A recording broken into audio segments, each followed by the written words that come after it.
साथियों, मैं अनिल कुमार मानी, राष्ट्रीय संयोजक राष्ट्रीय घुमंतू जनजाति मोर्चा, नई दिल्ली। पालघर की घटना आपने सुनी होगी, पढ़ी होगी, देखी होगी। बहुत ही भयानक कांड पालघर डिस्ट्रिक्ट के गढ़चिंचले गांव देहात में हुआ। 3 लोगों की हत्या हुई। उनमें से 2 लोग साधु थे, सुशीगिरी महाराज और गगनगरी महाराज और उनका एक ड्राइवर।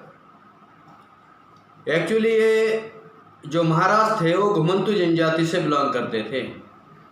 महाराष्ट्र में गिरी पुरी सरनेम ये घुमंतू जनजाति लोगों का सरनेम है, जिनको सतनाम गोसावी कहा जाता है। और ये जो 2 महाराज थे,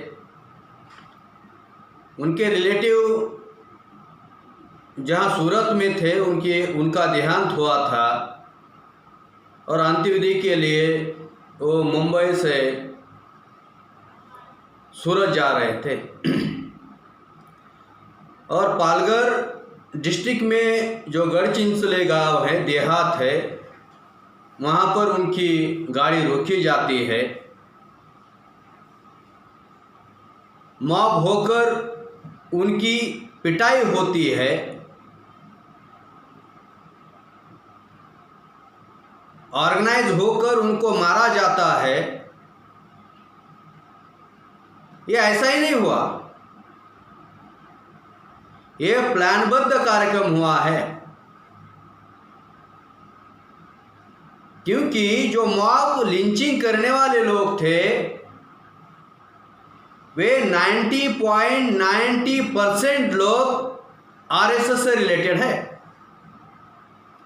गढ़चिंचली गांव जो है, देहात जो है, वहां पर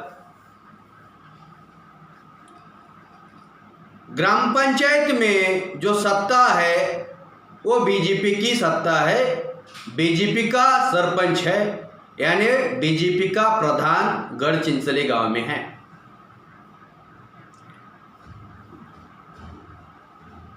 बीजेपी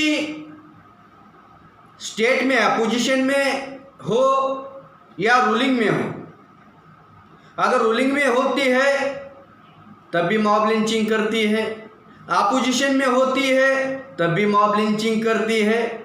जब फडणवीस मुख्यमंत्री महाराष्ट्र के थे तो धुलिया के रायनपाड़ा की घटना घटी। और डोरी गोसावी के 5 युवाओं को मॉब ने पीटा, मॉब लिंचिंग में उनका मृत्यु हुआ। आज बीजेपी रूलिंग में नहीं है, अपोजिशन में है, लेकिन बीजेपी महाराष्ट्र स्टेट में अपोजिशन में है, तब भी मॉब लिंचिंग को प्रोत्साहित कर रही है। और ये मॉब लिंचिंग जो है वो ऑर्गेनाइज होकर की जाती है, उनके विरोध में ऑर्गेनाइज होकर की जाती है। जो लोग आइसोलेशन में हैं, चाहे वो मुस्लिम हो, चाहे शेड्यूल ट्राइब के लोग हो, चाहे शेड्यूल कास्ट के लोग हो, चाहे घुमंतू मुक्त जनजाति के लोग हो, इनके विरोध में ये मॉब लिंचिंग की जाती है। और ये जो मॉब लिंचिंग हुई है गढ़चिंचले गांव में, देहात में, ये कोई धार्मिक मुद्दा नहीं है, ये राजनीतिक मुद्दा है। क्योंकि बीजेपी का कैरेक्टर, आरएसएस का कैरेक्टर, ये दंगाई वाला कैरेक्टर है,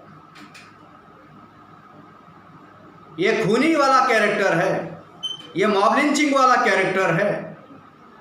आरएसएस बीजेपी का चरित्र खूनी चरित्र है।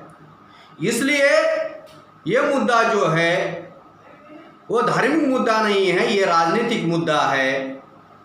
क्योंकि महाराष्ट्र में उद्धव ठाकरे रूलिंग में है और महाराष्ट्र में नहीं पूरे भारत में लोग संकट में फंसे हैं कोरोना वायरस को लेकर, लॉकडाउन को लेकर।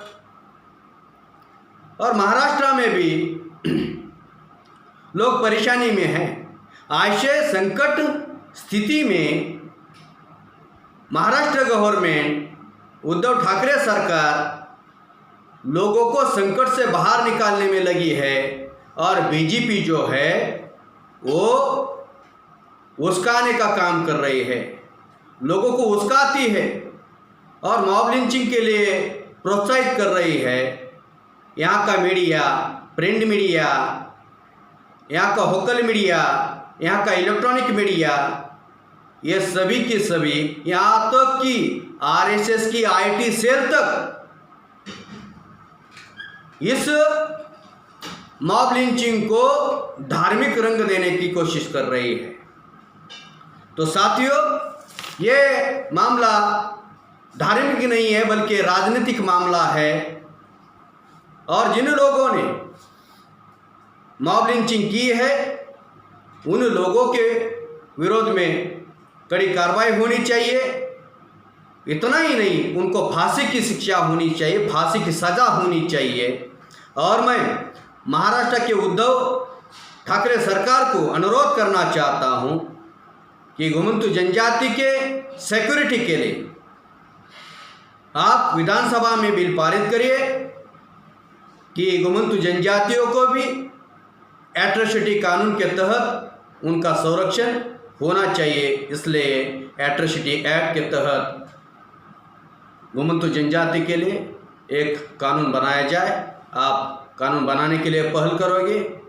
और घुमंतु जनजातियों को मैं अपील करना चाहता हूं कि किसी भी ब्राह्मण मीडिया, बीजेपी, आरएसएस के आईटी सेल के बहकावे में ना आए।